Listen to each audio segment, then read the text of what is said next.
Hoje eu quero te contar por qual motivo eu desisti das pessoas com medo de dirigir. Eu não sei se você sabe, mas eu comecei como coach das pessoas com medo de dirigir.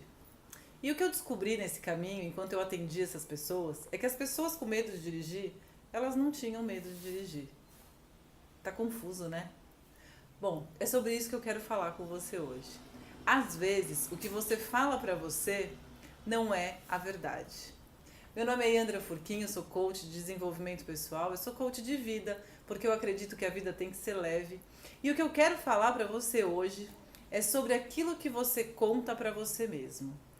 Muitas vezes, e isso acontecia muito com as pessoas com medo de dirigir, você fala uma coisa, pensa e sente outra.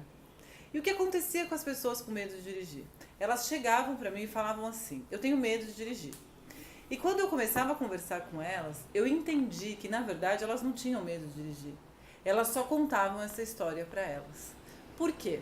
Quando a gente fala, qual é o ouvido mais perto da sua boca? É o seu ouvido. O mais próximo da sua boca é o seu ouvido.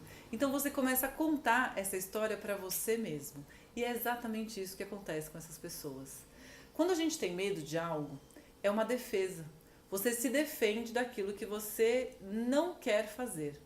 Então é normal quando a gente vai fazer algo pela primeira vez, sentir medo, sentir insegurança. Pensa assim, ó, dirigir é uma habilidade que você precisa desenvolver, como tudo aquilo que você faz na sua vida. Ninguém senta numa bicicleta a primeira vez e sai andando. E dirigir é a mesma coisa. Então, quando as pessoas falam para elas mesmas que elas têm medo de dirigir, isso faz com que elas não precisem enfrentar essa situação, que elas não precisem enfrentar aquilo que elas não têm habilidade de fazer. E aí simplesmente elas não fazem. Então elas ficam contando essa história por diversas vezes para elas mesmas. E por que eu desisti das pessoas com medo de dirigir? Porque quando eu conversava com elas e falava sobre isso, elas tinham um estalo e simplesmente não voltavam mais para as sessões.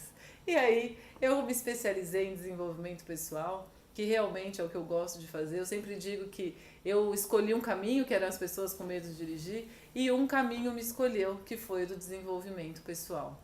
Então, se você gostou desse vídeo, curte, compartilha. A partir do desenvolvimento pessoal, eu descobri que o verdadeiro sucesso está em mim e eu tenho certeza, ele também está em você.